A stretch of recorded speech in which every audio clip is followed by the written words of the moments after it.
Hi అండి, అందరికీ నమస్కారం. ఈ వీడియోలో మనం ఢిల్లీ మార్కెట్లో ఈరోజు టమాటా రేట్ల గురించి మాట్లాడుకుంటే కనుక ఢిల్లీ కావచ్చు, ఢిల్లీకి 100 ఇంకా 150 కిలోమీటర్ల లోపల ఉండేటువంటి అన్ని మార్కెట్లలో కూడా రేట్ అనేది చాలా వరకు తక్కువగా పోతా ఉందండి, డౌన్ గా నడుస్తూ ఉంది. దీనికి మెయిన్ రీజన్ ఏమంటే కనుక ఢిల్లీకి లోకల్లో ఉండేటువంటి 100 కిలోమీటర్లు ఉండేటువంటి అన్ని ప్రాంతాలను ఇంకా కాయలు అనేది ఎక్కువగా వస్తూ ఉందండి. ఢిల్లీ లోకల్ ప్రాంతాల్లో ఉండేటువంటి మార్కెట్లకు అంతాను స్టాక్ అనేది పెరిగింది కాబట్టి రేటు చాలా వరకు డౌన్ గా నడుస్తూ ఉందండి. ఇక ఈ రోజు రేట్ల గురించి మాట్లాడుకుంటే గనక క్వాలిటీలు ఉండేటువంటి కాయలు మాత్రమే 25 కేజీల బాక్స్ 150 రూపాయలు ఇంకా 250, 260, 270 రూపాయల వరకు మార్కెట్ అనేది నడుస్తూ ఉందండి. క్వాలిటీలు తక్కువ ఉండేటువంటి టమోటాలు చూస్తే గనక 25 కేజీల బాక్స్ 70 రూపాయల నుండి 120, 130, 140 రూపాయల వరకు మార్కెట్ అనేది ఎక్కువగా నడుస్తూ ఉందండి. క్వాలిటీ ఉంటే మాత్రమే 170 రూపాయల నుండి 270 రూపాయలు నాటికాయలు. హైబ్రిడ్ సమాచారానికి వస్తే గనక హైబ్రిడ్ రేట్లు కూడా చాలా వరకు తక్కువగానే నడుస్తూ ఉందండి. 25 కేజీల box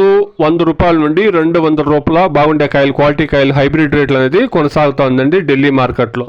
desi tomatoes 25 kilo boxes in Delhi market 100 rupees to 270 rupees. Hybrid tomatoes 100 rupees to 200 rupees. ఇదండి ఈ రోజు ఢిల్లీ మార్కెట్ లో ఉండేటువంటి టమాటో రేట్లు. టమాటో రేట్లు అయితే చాలా తక్కువగా నడుస్తా ఉంది, గమనించగలరు. Please subscribe my channel, please like the video, please share my video to others. Thank you very much.